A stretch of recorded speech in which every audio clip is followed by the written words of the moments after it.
రాజకీయాల్లోకి ప్రవేశించిన ఏ వ్యక్తికైనా ముఖ్యమంత్రి అవ్వాలంటే ఎంత కష్టమైన పనో అందరికీ తెలిసిందే.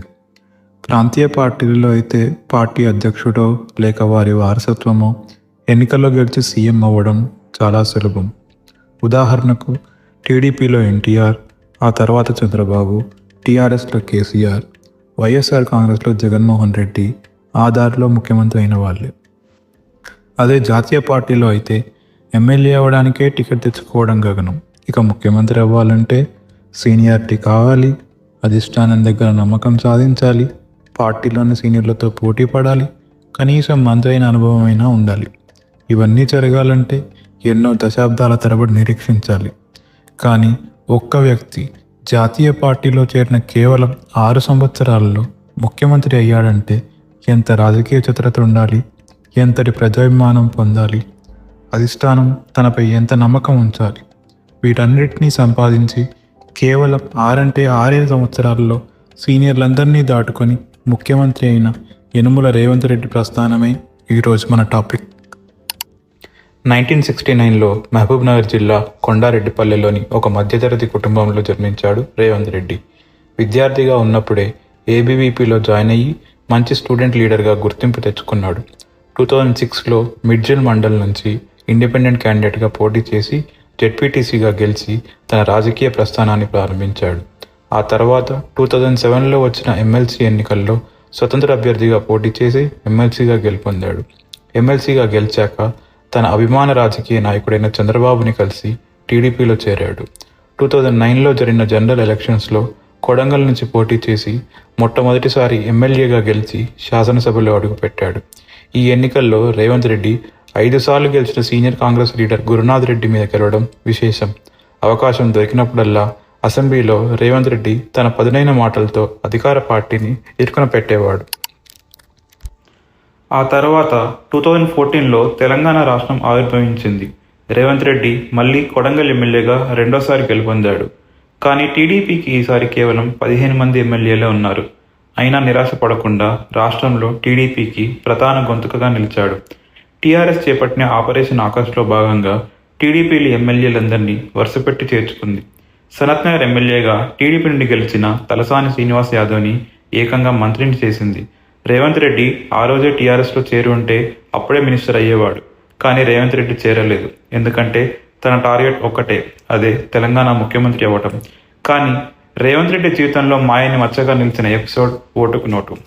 2015లో ఎమ్మెల్యే కోట ఎమ్మెల్సీ ఎలక్షన్లో గెలవడానికి టీడీపీ పార్టీ ఎమ్మెల్యేల సంఖ్య సరిపోలేదు. తెలంగాణ అసెంబ్లీలో ఉన్న నామినేటెడ్ ఎమ్మెల్యే స్టీఫెన్సన్కి డబ్బులిచ్చి తన ఓటుని కొనుక్కోవడానికి చేసిన ప్రయత్నంలో రేవంత్ రెడ్డి రెడ్ హ్యాండెడ్గా దొరికిపోయాడు.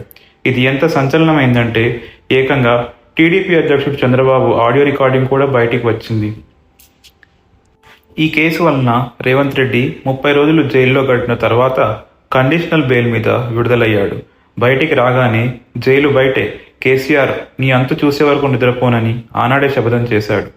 తెలంగాణ ప్రజల్లో టీడీపీ పట్ల ఉన్న సహజ వ్యతిరేకతను రేవంత్ రెడ్డి అర్థం చేసుకుని కాంగ్రెస్ పార్టీ ఆహ్వానం మేరకు 2017లో రాహుల్ గాంధీ సమక్షంలో తన మద్దతురాలైన సీతక్కతో సహా పలువురు టీడీపీ నాయకులతో కలిసి కాంగ్రెస్ పార్టీలో చేరారు. రేవంత్ రెడ్డి ప్రతిభను చూసి 2018లోనే కాంగ్రెస్ పార్టీ తనని వర్కింగ్ ప్రెసిడెంట్ని చేసింది. 2018 అక్టోబర్లో ఇంకా ప్రభుత్వానికి 6 నెలల సమయం ఉందనగా కేసీఆర్ ముందస్తు ఎన్నికలకు వెళ్లడం సంచలనంగా మారింది. ఒకవైపు టీఆర్ఎస్, మరోవైపు కాంగ్రెస్, తెలుగుదేశం, తెలంగాణ జనసమితి, సిపిఐ. ఈ ఎన్నికల్లో టీఆర్ఎస్ 8 సీట్లతో సంచలన విజయం సాధించి రెండోసారి అధికారంలోకి వచ్చింది. రేవంత్ రెడ్డి కొడంగల్లో మొదటిసారి ఓడిపోయారు. కాంగ్రెస్ పార్టీకి కేవలం 19 సీట్లే సాధించింది. హేమీలైన కాంగ్రెస్ దిగ్గజాలు జానారెడ్డి, కోమటిరెడ్డి వెంకటరెడ్డి, డికే అరుణ, గీతారెడ్డి, దామోదర రాజనరసింహ వంటి వారు కూడా ఓటమి తప్పలేదు. రేవంత్ రెడ్డి రాజకీయ జీవితంలో ఇదో ఎదురుదెబ్బ. అయినా నిరాశించకుండా 2019లో వచ్చిన సార్వత్రిక ఎన్నికల్లో మల్కాజ్గిరి పార్లమెంట్ స్థానం నుంచి ఎంపీగా పోటీ చేశాడు. ఇది ఎంత కష్టమైన పోటీ అంటే మల్కాజ్గిరిలో ఉన్న 7 అసెంబ్లీ స్థానాలకు ఎమ్మెల్యేలందరూ టీఆర్ఎస్ పార్టీకి చెందిన వాళ్లే. అయినా రేవంత్ రెడ్డి ఎక్కడా తగ్గకుండా తన వాగ్దాటితో ప్రచారం చేసి బంపర్ మెజారిటీతో ఎంపీగా గెలిచాడు. 2019లో జరిగిన హుజూర్నగర్ బై ఎలక్షన్స్లో 2020లో జరిగిన దుబ్బాక బై ఎలక్షన్స్లో మరియు జిహెచ్ఎంసీ ఎలక్షన్స్లో కాంగ్రెస్ పార్టీ ఘోర ఓటమి సాధించింది. ఈ ఓటమికి నైతిక బాధ్యత వహిస్తూ డిసెంబర్లో ఉత్తమ్ కుమార్ రెడ్డి పీసీసీ చీఫ్ పదవికి రాజీనామా చేశాడు. పీసీసీ పదవి ఖాళీ అయింది.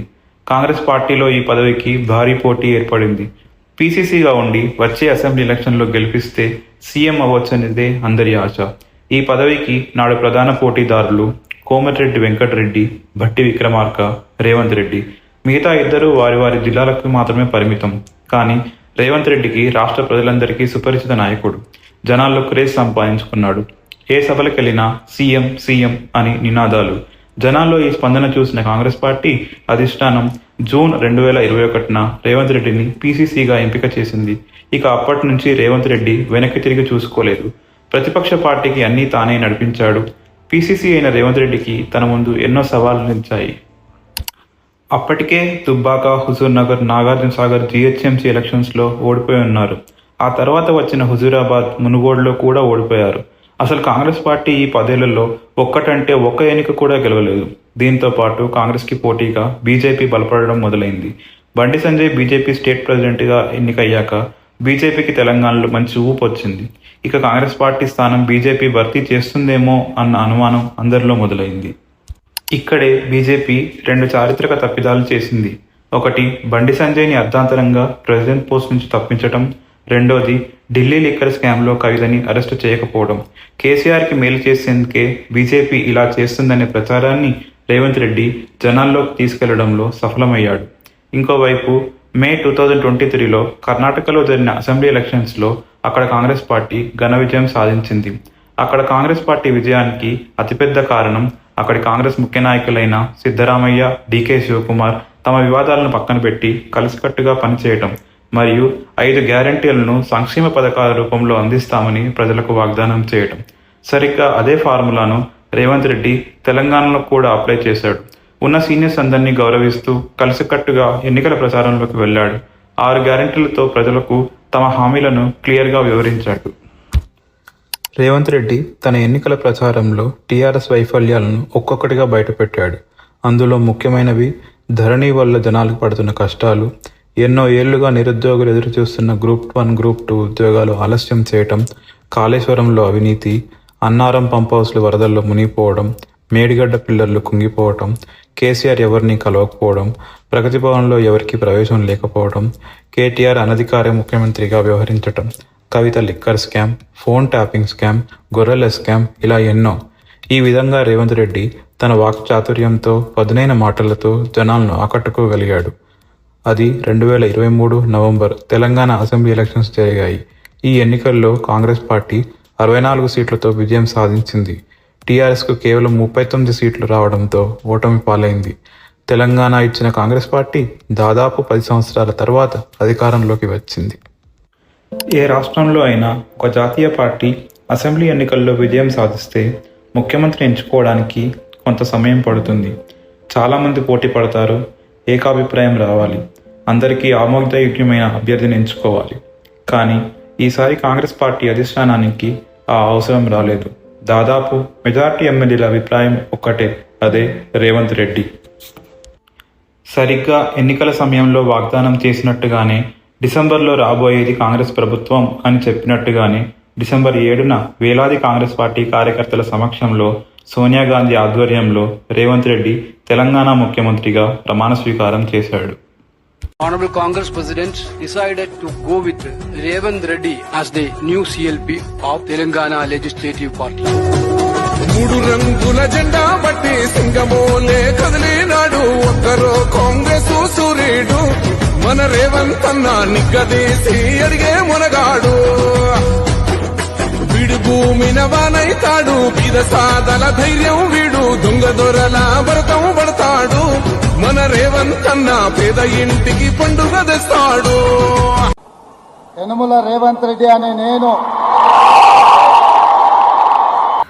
ఇంతటి తక్కువ సమయంలో ఒక సాధారణ జెడ్పీటీసీ మెంబర్ నుండి సీఎం స్థాయి వరకు ఎదిగిన రేవంత్ రెడ్డి రాజకీయాల్లోకి రావాలని అనుకునే ఆసక్తి ఉన్న యువతరం అందరికీ ఆదర్శమే. That's it. ఇంకా ఎలాంటి టాపిక్స్ నా నుంచి కోరుకుంటున్నారో కామెంట్ చేయండి. Thank you for watching.